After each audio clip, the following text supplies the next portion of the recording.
The night should have been ordinary, just another Sunday dinner at my parents' house. But the moment I stepped through the front door, I knew something was wrong. The air was too heavy, the living room too quiet, the dining table too perfectly arranged. My mother had laid out her best china, the porcelain with the tiny blue flowers she only brought out for special occasions, and the candles flickered low even though it was still bright outside. It felt staged artificial, like a set, prepared for a play in which I did not yet know my role. My stomach clenched and my pulse quickened. I had faced exhausted patients, grueling rotations, and endless double shifts, but nothing had ever made me feel the way my own family's house did that evening. My father sat at the head of the table, rigid, his face stern in the half-light.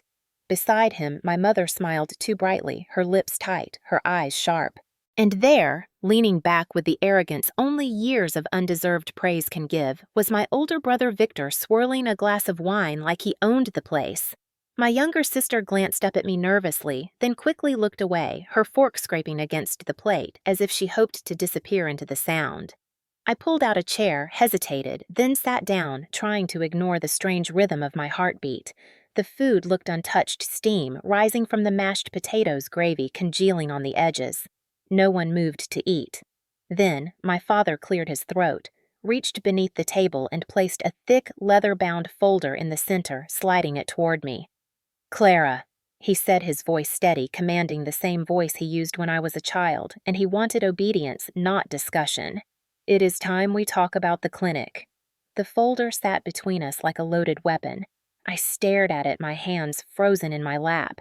For a split second, I thought maybe he had brought me papers of congratulations, some recognition for the years of sacrifice, but the smirk tugging at Victor's lips told me otherwise. My father leaned forward, steepling his fingers.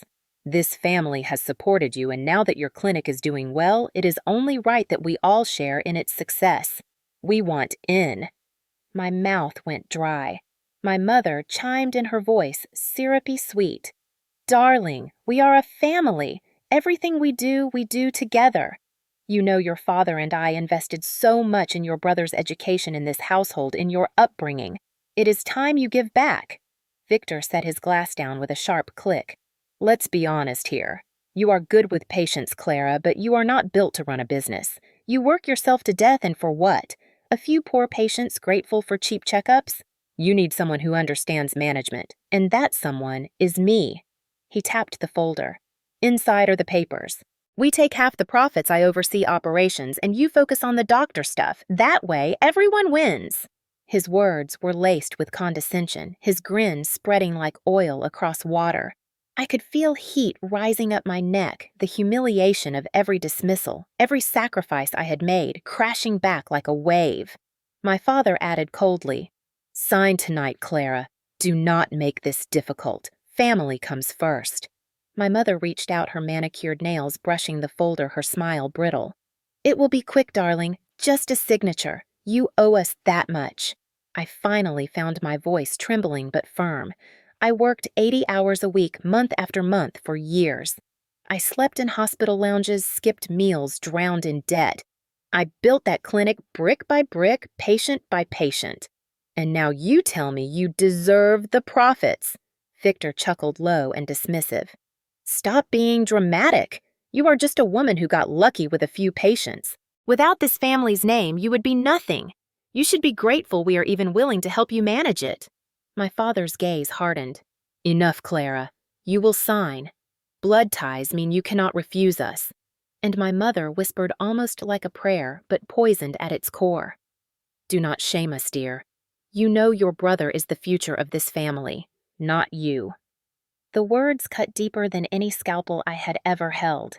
I looked around the table at the faces of the people who had raised me, who should have been proud, supportive, loving. Instead, they sat united against me, ready to strip away the one thing I had built for myself. The candles flickered shadows dancing on their faces, and in that moment, I realized this was not a dinner. It was an ambush. A trial where the verdict had already been written. The folder seemed to grow heavier between us, as though it carried not just papers, but chains. My hands clenched under the table nails, digging into my palms. Rage, betrayal, heartbreak.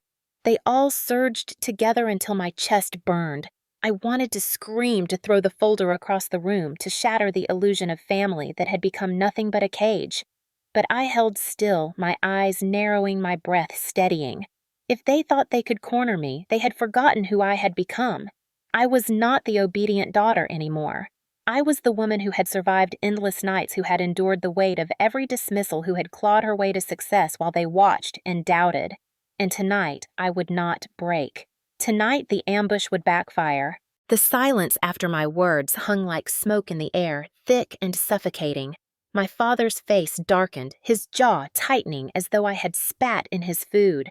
He pushed his chair back an inch, the scrape of wood on tile echoing like a warning shot. My mother's smile vanished, replaced by a look of icy disappointment, the kind that had haunted me since childhood, the one that always said I had failed her, simply by not being my brother. Victor leaned forward, elbows on the table, hands clasped as if in mock prayer. "Clara," he said slowly, savoring each syllable. "Listen to yourself. 80 hours a week, and for what? You are wasting your life on patients who cannot even pay their bills. You are running yourself into the ground.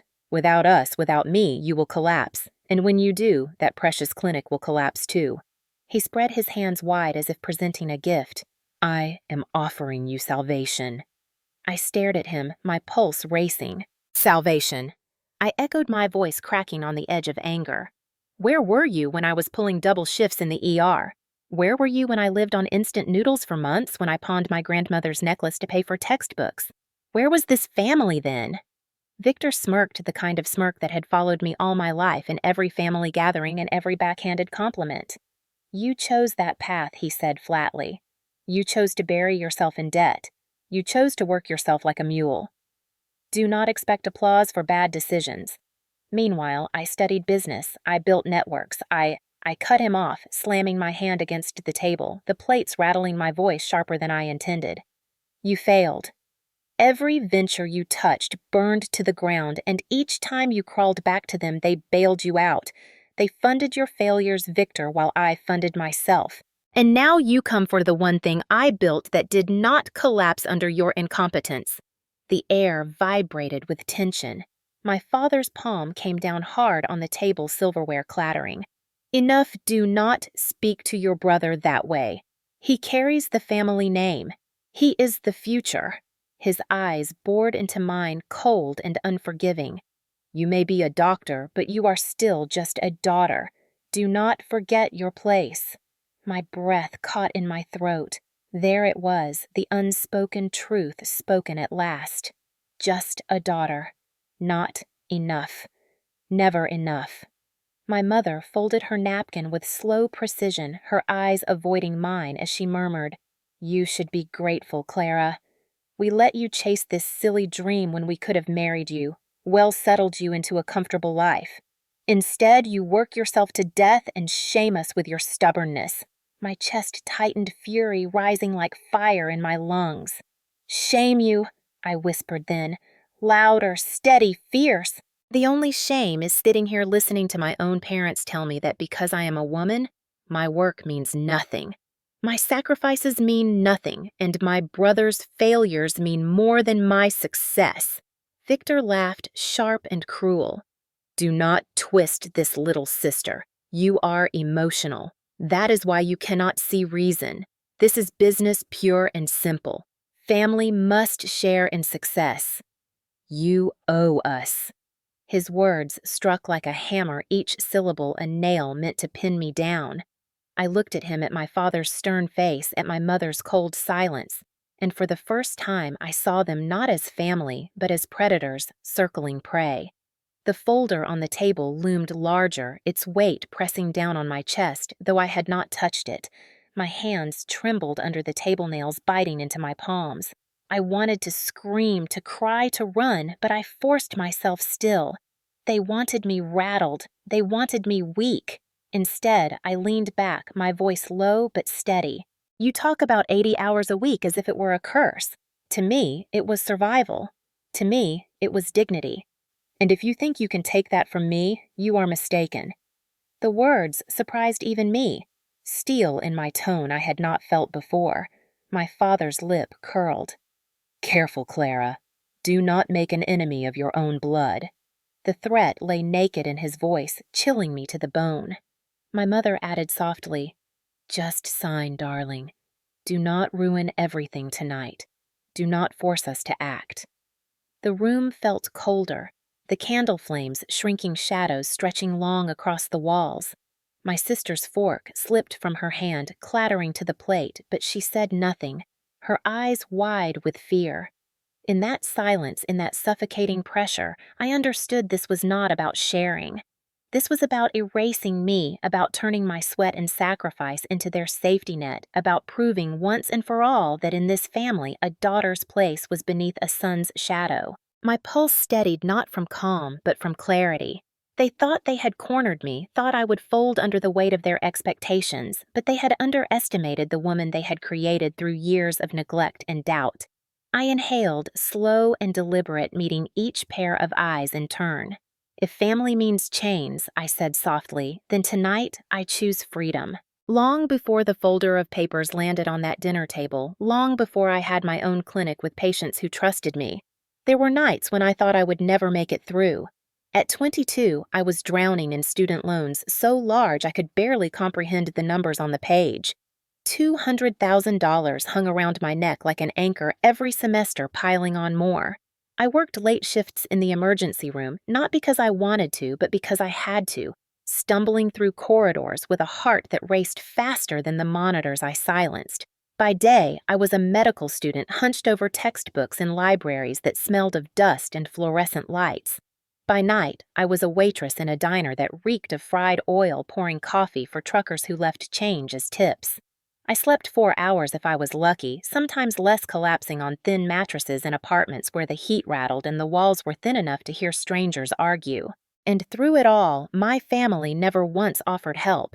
My father sent money across the country to Victor so he could attend his MBA program in New York, boasting to anyone who would listen that his son would become a titan of industry. My mother wrote checks to cover my younger sister's art classes and medical bills when she got sick, always reminding me how expensive it was to raise children. When I called home, voice shaking from exhaustion, the words I longed to hear, "We are proud of you. We will help you," never came. Instead, my father would sigh, "You chose this path, Clara. You wanted to be a doctor. Do not expect us to clean up your mess." My mother would add, "Your brother needs us. He is the future. You are strong enough to handle yourself." Strong. That was their favorite word for me, the armor they strapped to my back so they could throw me into battle alone. I remember one winter night walking back from the hospital, the snow crunching under my thin sneakers because I could not afford proper boots. My fingers were numb, my breath clouding in the icy air. I passed a storefront where families gathered around a Christmas tree, laughter spilling onto the sidewalk, and I felt the weight of my solitude. My phone buzzed in my pocket, a message from Victor Dad just bought me a new car. Finally, something decent to drive around to the city. I stared at the screen, tears freezing on my cheeks, and wondered how it was possible that we shared the same blood, yet lived in such different worlds. I pushed harder. I swallowed my pride and took extra shifts, sometimes 36 hours straight, my body trembling as I stitched wounds and delivered bad news. I drank stale coffee until my stomach burned, chewed aspirin like candy to dull the headaches. There were nights I sat in the hospital stairwell with my head in my hands, whispering to myself that if I could survive just one more week, one more exam, one more bill, I would be closer to the life I wanted. Survival became my mantra. Every time I passed by the hospital billing office and saw the red numbers on my account, I clenched my fists and reminded myself why I was doing it, not for recognition, not for wealth, but for the patients who deserved someone who cared. When classmates dropped out, when others leaned on family money to glide through, I kept going, fueled by something deeper than pride. I still remember the night I received a letter from the loan company threatening collections if I did not make a payment. I had $83 in my account rent due in 2 days. I sold my grandmother's silver necklace, the one she had given me before she died, the last piece of jewelry I owned that carried meaning. I walked into a pawn shop that smelled of cigarettes and desperation, slid the necklace across the counter, and tried not to cry when the man handed me 2 crumpled bills. I used that money to buy groceries and to pay for photocopies of study guides. My mother called me the next day, not to ask how I was, but to request that I send $500 to help Victor with a temporary setback. And I did. I borrowed on a credit card, sent the money, and told myself it was what a good daughter should do. Looking back now, I see it for what it was: sacrifice without recognition, loyalty without return. They never saw me. They only saw what they could take. In those years, I learned to exist in the shadows of their expectations, to endure pain without complaint. I became steel because they gave me no choice. And though I did not know it, then every sleepless night, every drop of sweat, every tear shed in silence was forging the armor I would one day wear when they finally turned on me completely. When I finally finished residency and signed my last loan document, I thought the hardest years were behind me, but in truth, they were only the beginning. Becoming a licensed physician was supposed to feel like victory, yet what I felt most was emptiness. Working in a large hospital meant long shifts under fluorescent lights, endless paperwork, and administrators who treated patients like billing codes. I wanted something different. I wanted a place where a mother without insurance could still bring her child for care, where an elderly man living on Social Security could see a doctor without choosing between medicine and groceries. That dream carried me even when the numbers looked impossible.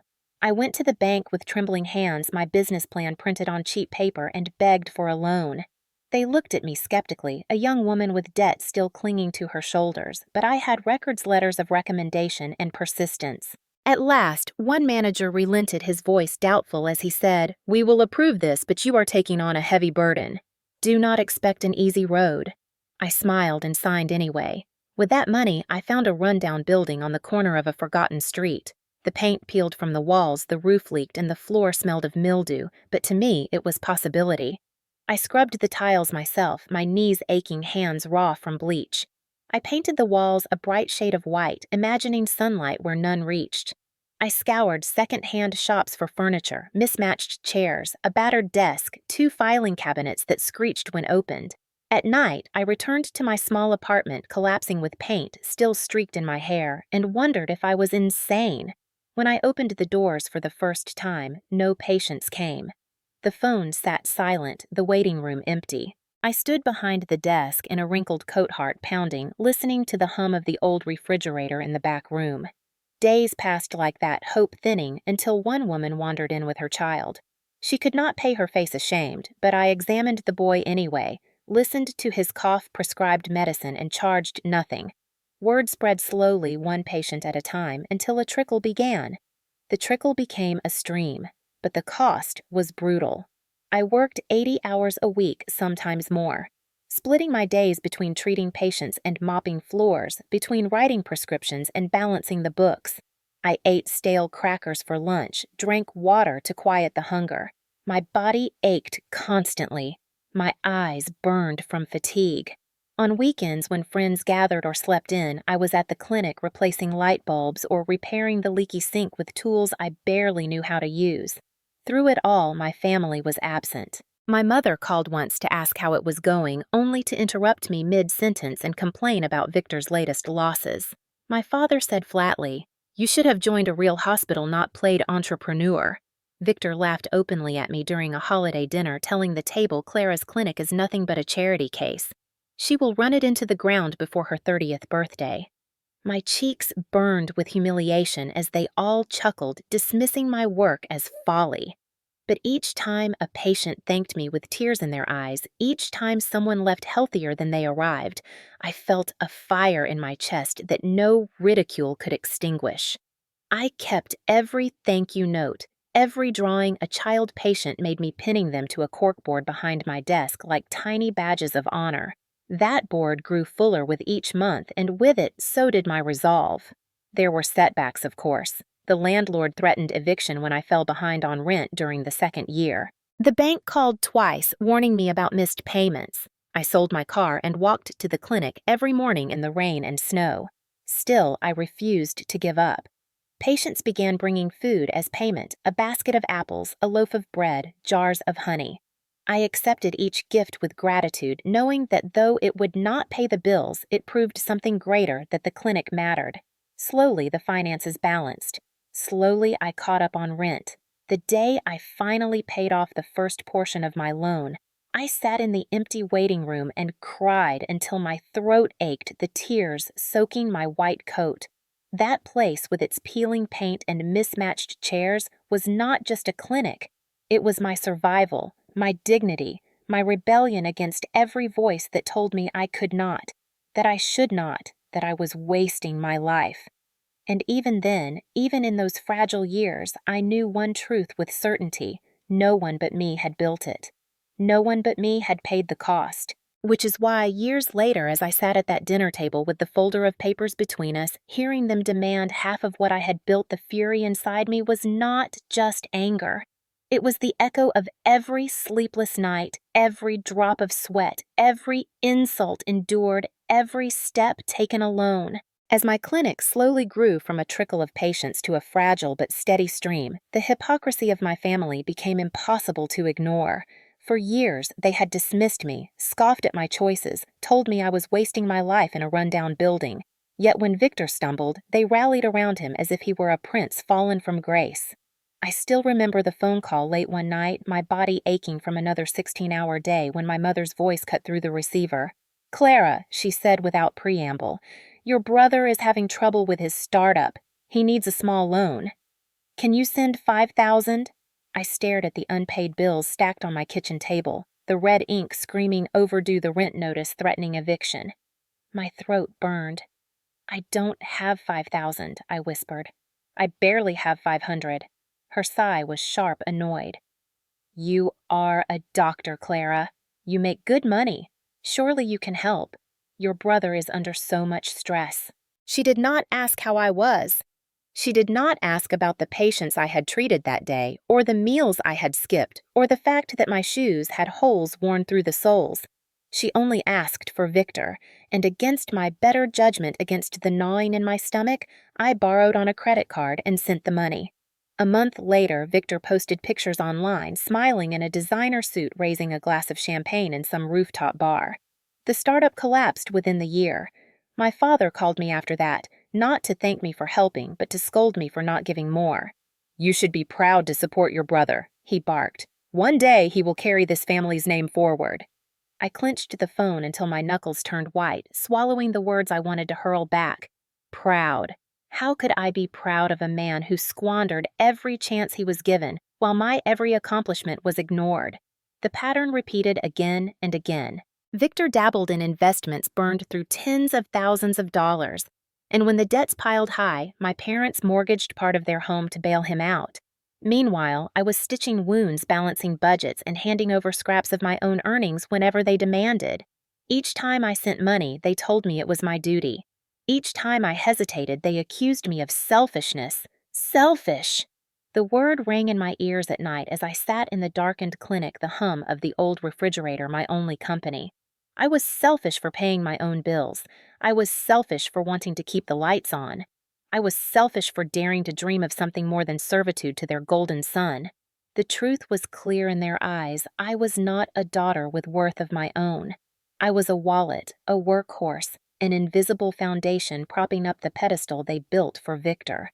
My mother reinforced it with soft cruelty, murmuring during holidays, "You are so strong, Clara. You will always survive. That is why we must take care of your brother. He is fragile.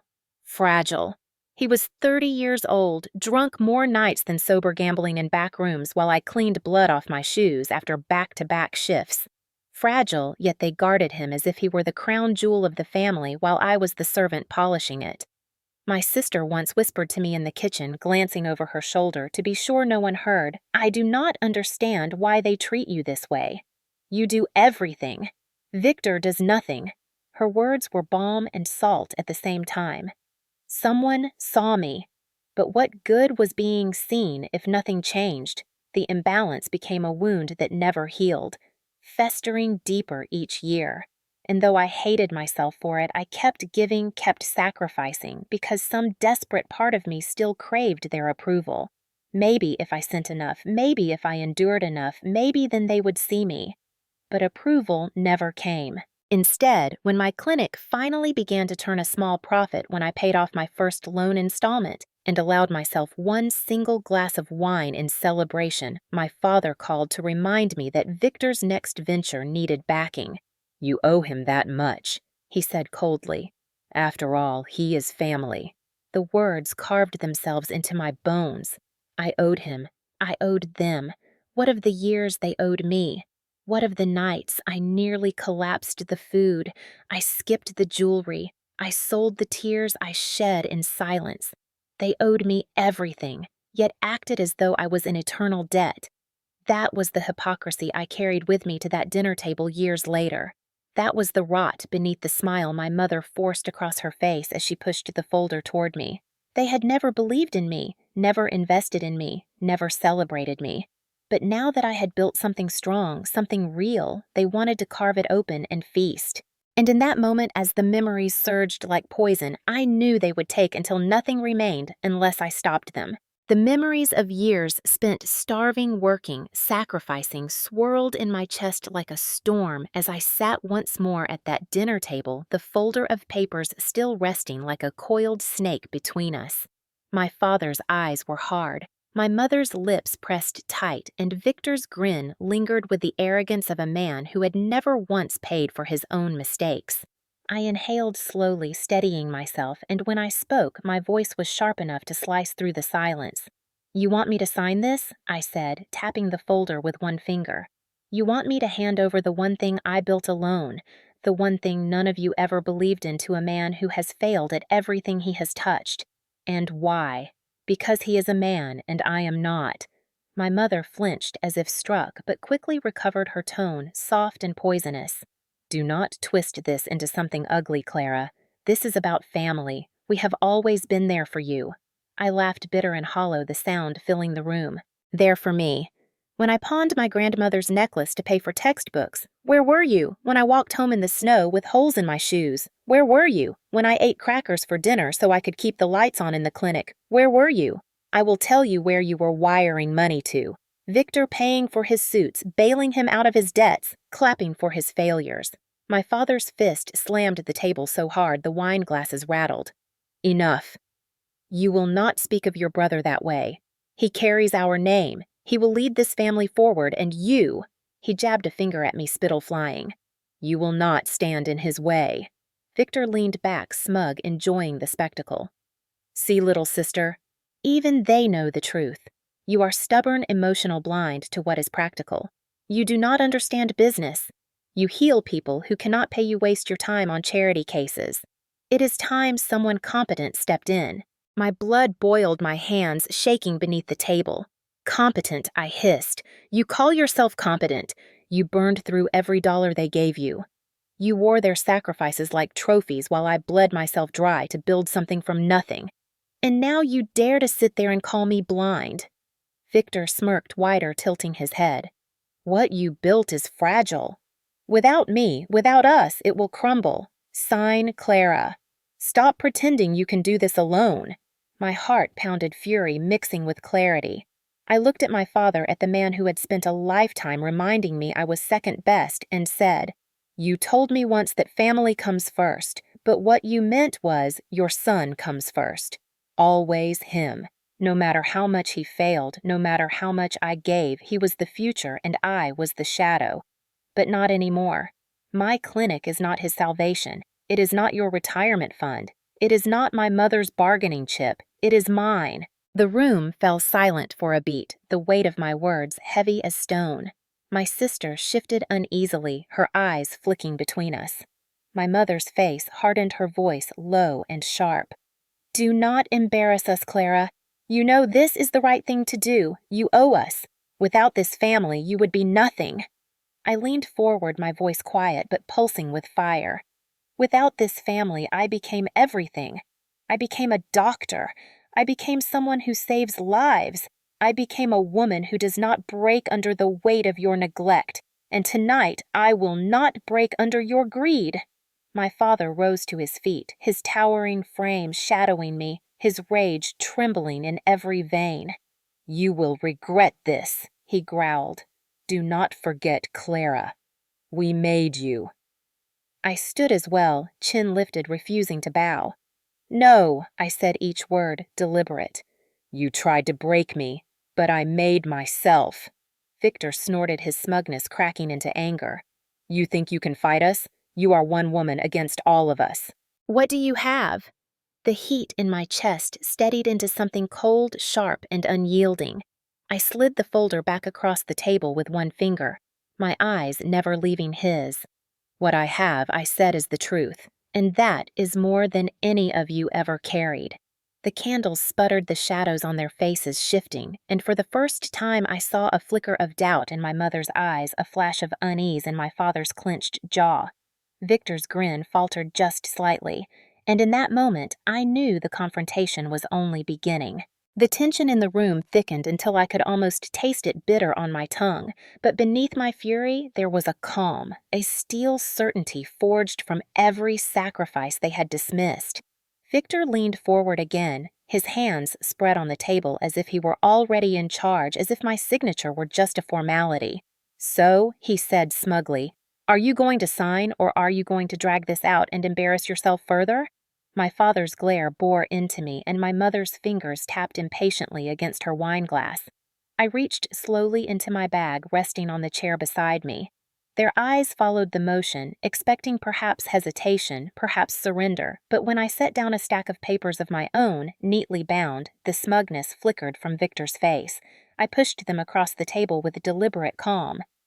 If you want to talk about papers, I said, my voice low but resonant, let us talk about the real ones.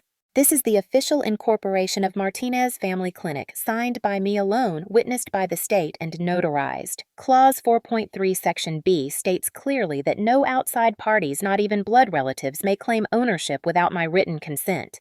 You demand half. You are entitled to nothing.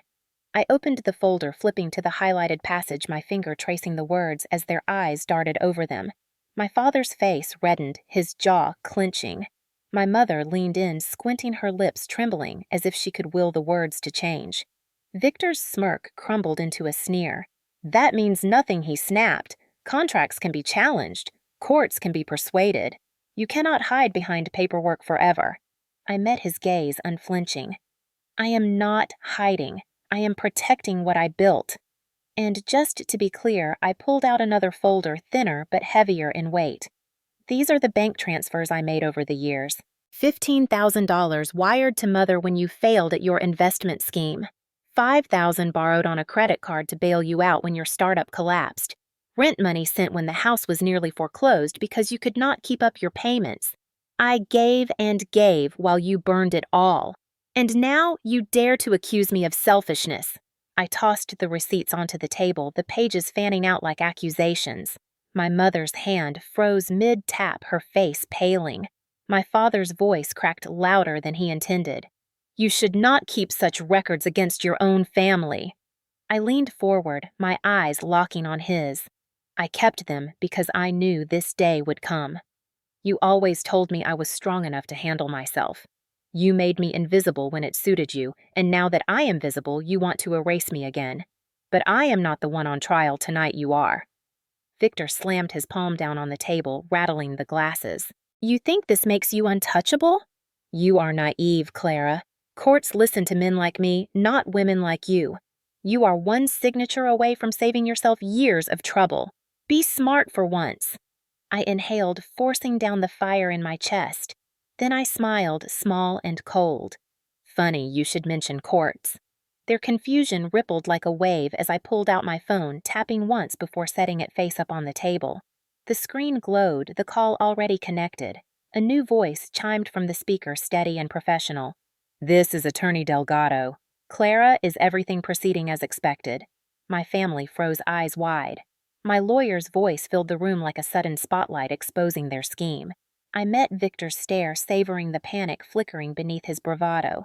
Yes, I said calmly. They are right here demanding half of my clinic without a cent of contribution, just as we predicted. My father's face blanched, his lips working silently. My mother's hand trembled against her glass. Victor scoffed weakly, trying to recover his swagger. You called a lawyer to dinner. That is pathetic. But his voice lacked conviction, his confidence fraying. Attorney Delgado continued. As we discussed, Clara, you are fully protected. Any attempt to coerce or falsify ownership is not only invalid but legally actionable. I trust you have your documentation in order. I flipped the pages for effect, the highlighted clauses shining beneath the candlelight. I do, I said. Every receipt, every contract, every piece of evidence they ever thought I was too weak to keep. Victor pushed his chair back, the legs screeching against the tile. His composure cracked, his face twisted in rage. "This is not over," he snarled. My father muttered darkly. "You have betrayed us, Clara. Blood is supposed to stand together." I rose slowly, sliding the folders back into my bag. Blood without respect is just red water. And tonight I am done drowning in it, my mother whispered desperately.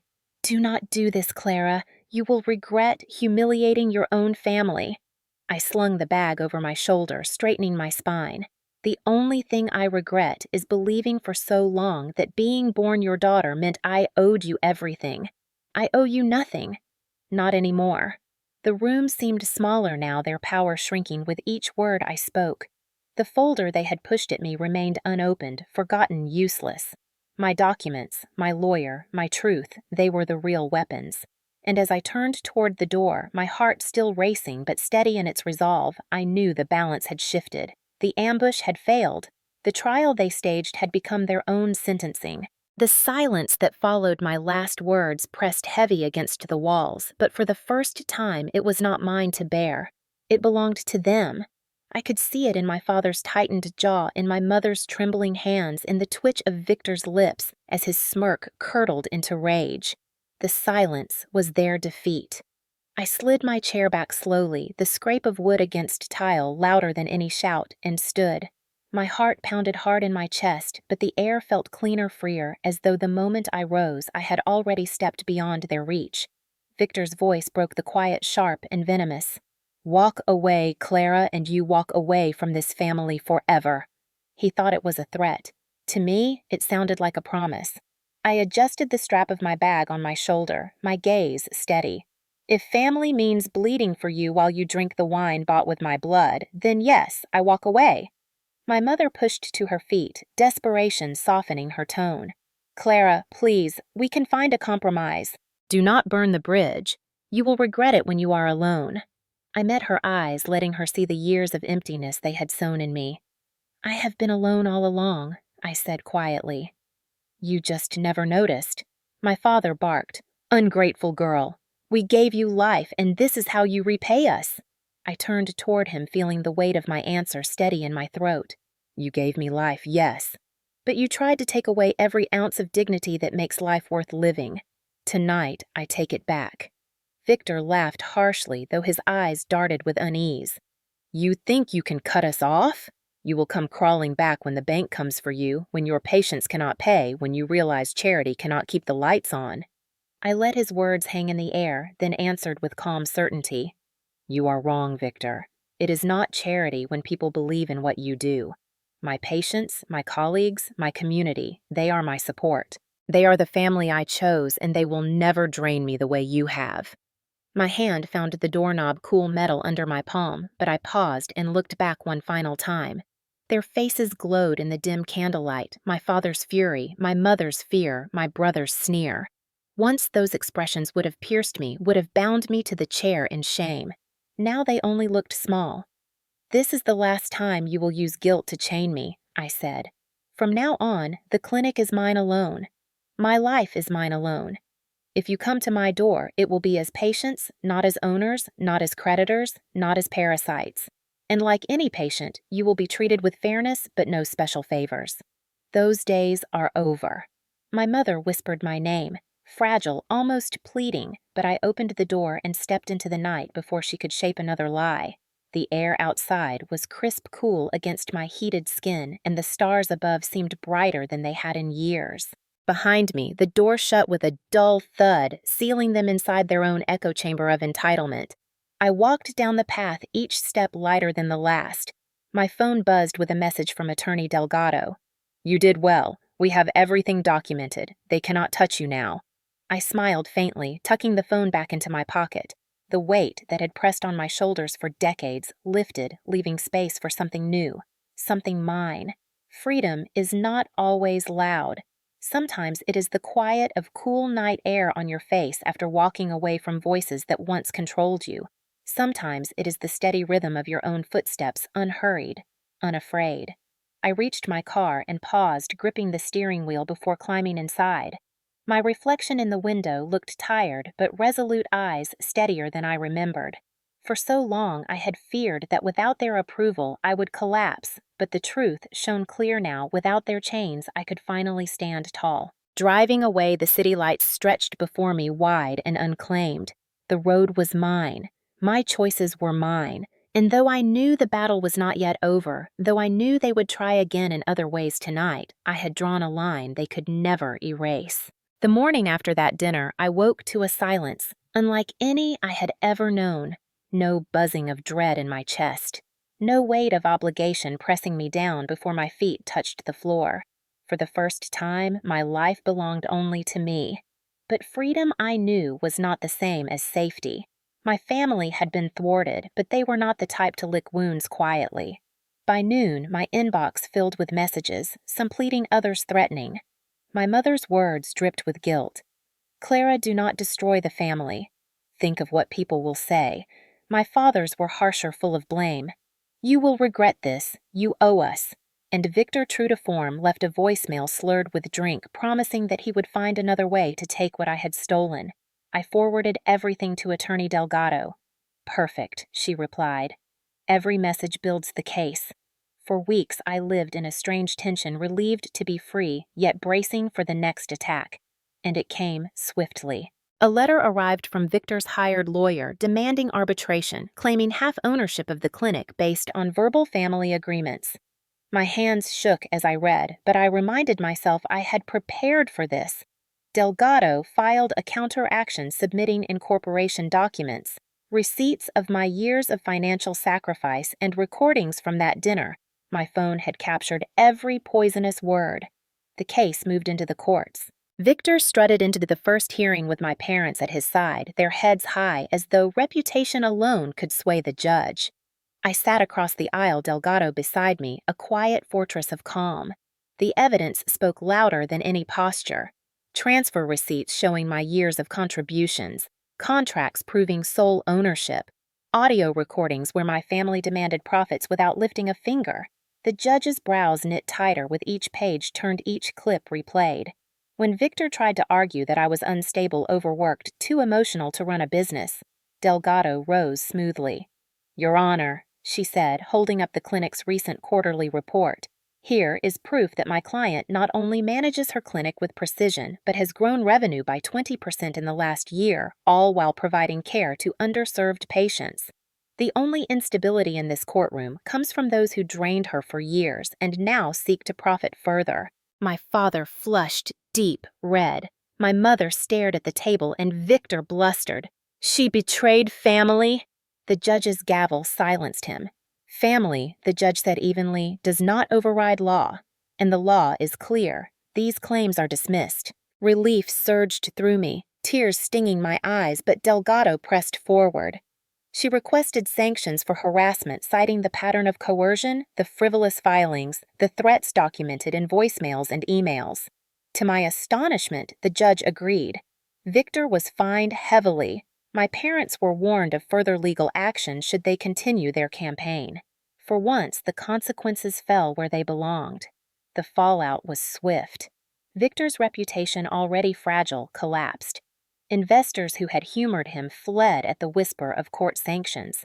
His debts mounted, his friends evaporated, and whispers of bankruptcy followed him like shadows. My parents retreated into silence, their social circles shrinking as the truth spread. They had gambled everything on controlling me, and they lost. I should have felt triumphant, but what I felt most was peace. Peace in knowing that justice, slow and grinding though it was, had chosen my side for once. Peace in waking up each morning to a clinic that was indisputably mine. Peace in greeting patients who trusted me not just with their health but with their gratitude, who handed me pies, thank you cards, or simply a smile that said my sacrifices mattered. In the months that followed, I renovated the waiting room, hired 2 more staff members, and began an outreach program for women starting small practices of their own. At night, when exhaustion weighed heavy, I no longer collapsed into despair, but into a quiet satisfaction. My chosen family grew around me. Nurses, receptionists, colleagues, and patients who reminded me daily that blood is not the only bond that counts. One evening, long after the court case ended, I sat in my office surrounded by flowers from grateful patients and thought of the little girl I once was, the one who believed she had to earn her family's love with endless giving. I wished I could tell her then what I knew now: you cannot buy love from those who have none to give. You can only build your own life brick by brick until it shelters you from their storms. And so I built, and so I endured, and so I prevailed. My parents and Victor remain distant shadows. Occasionally, gossip reaches me, Victor defaulting on another loan, my parents lamenting their ungrateful daughter. Their words no longer sting. They are echoes from a world I left behind the night I walked out of that dinner. The boundaries I drew hold firm. No money, no visits, no guilt. Only space, only silence. In that silence, my life blossomed. Now, to those listening, especially those of you in your 50s, 60s, 70s, I want to leave you with this. Many of us were raised to believe that family is sacred, that blood demands loyalty no matter the cost. But loyalty without respect is a chain, not a bond. If your sacrifices are invisible, if your worth is dismissed, if love feels like debt, you have the right to step away. You have the right to say no. You have the right to protect what you built with your own 2 hands. Justice does not always roar in a courtroom. Sometimes it is the quiet act of setting boundaries and never apologizing for them. So I ask you, where are you listening from tonight? What battles have you fought to protect your dignity? Share them in the comments. Your stories matter, and they remind others they are not alone. And if this story struck a chord, please like this video, subscribe to the channel, and join us for more stories of justice, resilience, and revenge turned into freedom. Together we can remind each other that dignity is not granted by blood, it is claimed by courage.